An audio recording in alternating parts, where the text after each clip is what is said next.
Welcome to This is America in VOA Special English. I'm Barbara Klein. And I'm Steve Ember.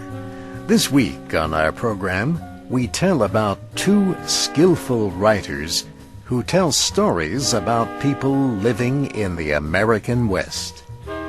Cormac McCarthy has been writing intense stories about love, life, and death for over 40 years. Many of Thomas McGuane's intelligent and often funny novels take place in the western state of Montana. Join us as we tell about both writers and their books. We will also have a chance to talk with Mr. McGuane.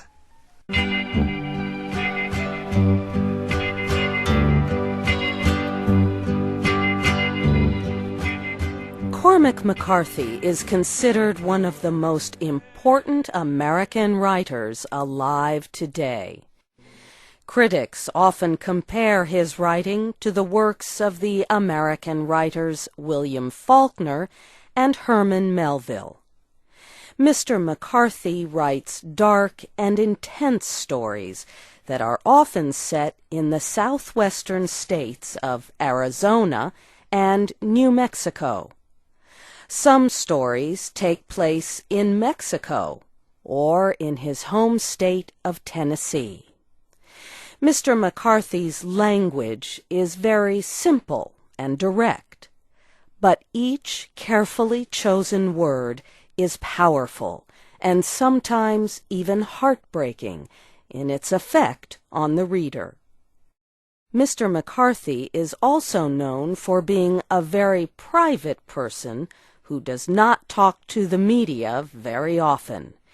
He has said that a writer should spend his or her time writing books rather than talking about them.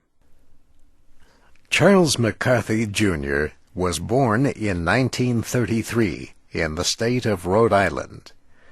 His Irish aunts gave him his nickname Cormac, which is Charles in Gaelic. Cormac studied at the University of Tennessee before joining the United States Air Force. While he was stationed in the state of Alaska, he discovered literature and began reading seriously. Later, he began working on his first novel, The Orchard Keeper, in Chicago, Illinois, while working part-time in a car repair shop. The book was published in 1965. Cormac McCarthy traveled through Europe with grant money from the American Academy of Arts and Letters and the Rockefeller Foundation. In 1967, he returned to the United States. The next year, he published Outer Dark, followed by Child of God 5 years later. One of Cormac McCarthy's most popular novels, All the Pretty Horses, was published in 1992.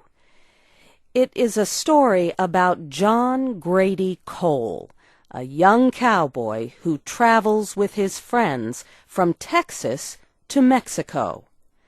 The story is set in the late 1940s, yet Mr. McCarthy's descriptions of the landscapes of Texas and Mexico give the story a timeless quality. It is an unforgettable story about loyalty, bravery, and love.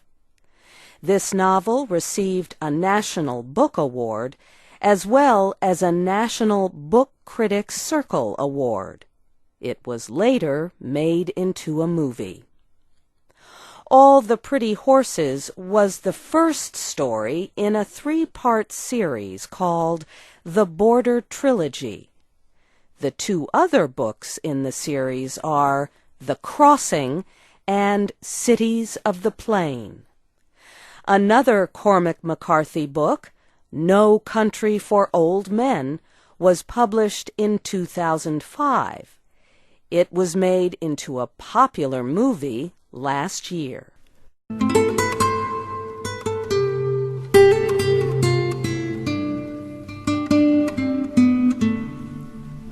Cormac McCarthy won a Pulitzer Prize last year for his most recent novel, The Road. It is about a father and a son who struggle to survive in a destroyed America. They travel under gray skies and burnt landscapes in an attempt to find safety. The story describes a horrible world as it might be after a nuclear war. But the most emotional part of the story is the father's fierce and deep love for his son. Mr. McCarthy says the idea for the book came to him several years ago when his son was 4 years old. Mr. McCarthy and his son were in the town of El Paso, Texas, staying at a hotel. Late at night, while his son was sleeping, the writer looked out his window and imagined what the town might look like in 100 years.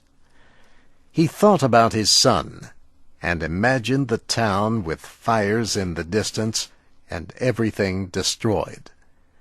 He wrote down these thoughts. Then, several years later, he realized there was a novel to be written from this idea. When Cormac McCarthy is not writing, he likes to spend time at the Santa Fe Institute in New Mexico. This organization gathers researchers and scientists from around the world to work on important issues such as economics, technology, and the environment.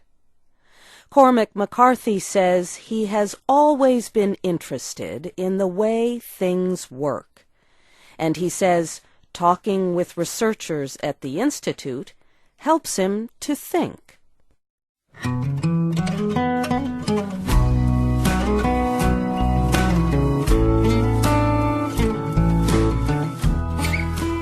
Before they reached the edge of the stream, the sun was upon them. There was no bank as such, just the end of the wild roses and an uplifted ridge of thorn trees where the magpies squawked at the intrusion. But they could hear the stream, which emanated not far away from a series of blue spring holes at a water temperature that stayed constant, winter and summer. Frank loved to arrive at a stream he knew as well as this one. You could strike it at any point and know where you were, like opening a favorite book at a random page. That was Thomas McGuane, reading from his book, Nothing But Blue Skies, published in 1992. The story tells about Frank Copenhaver, a man whose life starts to fall apart after his wife leaves him. In the passage you just heard, Frank is out fishing with his daughter in the beautiful countryside of Montana where they live. In the book, Frank has many unusual adventures and gets into some trouble as he works on understanding what he wants from life. Thomas McGuane lives in Montana. Many of his characters and stories take place in this state, which is known for its expansive skies and beautiful environment. Mr. McGuane says he likes to explore the conflicts between his main characters and the world in which they live. Critics praise his books for their rich language, technical skill, and often very funny situations.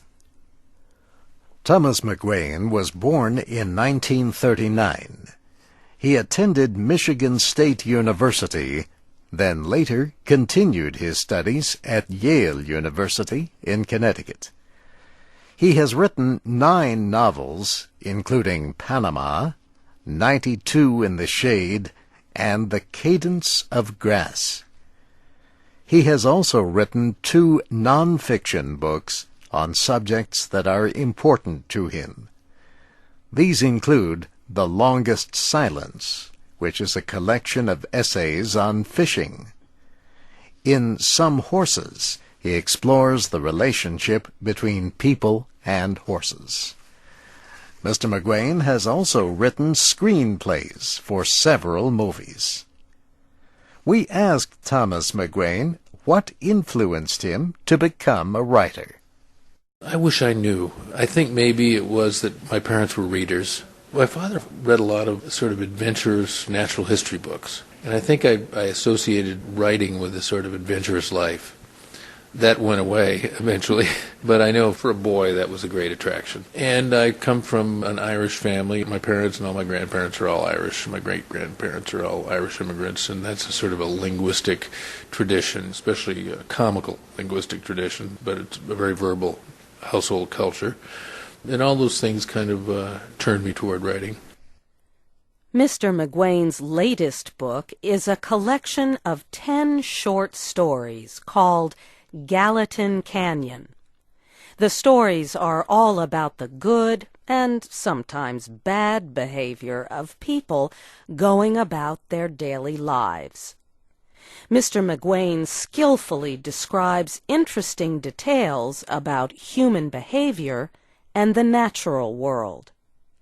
For example, in the short story Ice, a young boy observes the behavior of a popular classmate in order to learn about bravery.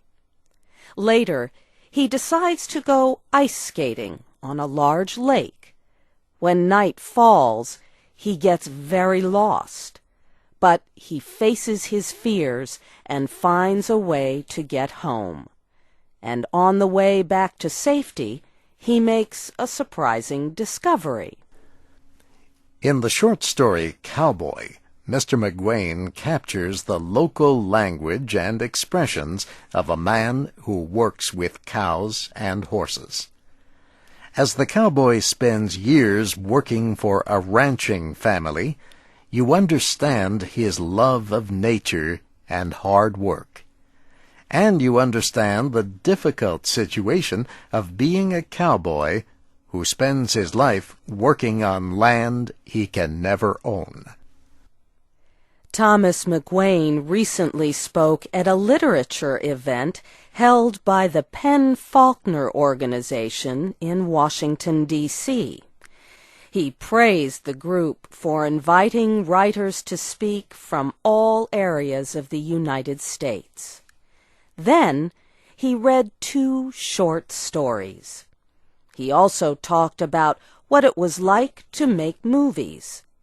He talked about working with the actors Marlon Brando and Jack Nicholson for a movie he wrote called Missouri Breaks.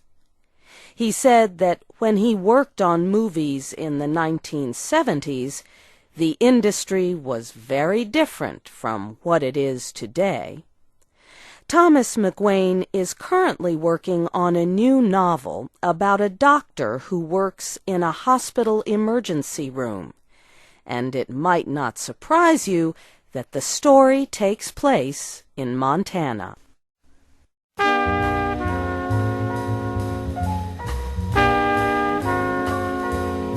Our program was written and produced by Dana Damange.